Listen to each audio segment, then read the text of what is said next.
আজ আমি দেখাবো আপনাদের টমেটো পেঁয়াজ কেটে পরিষ্কার করে ধুয়ে নিয়েছি। যে এখানে পেঁয়াজ, শুকনো লঙ্কা 3-4টে ছিঁড়ে নিয়েছি আর রসুন থেতো করে রেখেছি। আর আমি কড়াতে সর্ষের তেল দিচ্ছি, শুকনো লঙ্কা ফোড়নে দিচ্ছি, কালো জিরে দিচ্ছি ফোড়নে, থেতো করে রসুন এটা দিচ্ছি, পেঁয়াজটা দিচ্ছি, হলুদ দিচ্ছি, ধনের গুঁড়ো দিচ্ছি,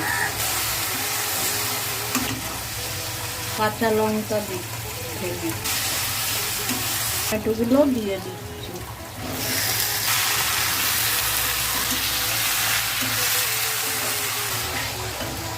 দেবো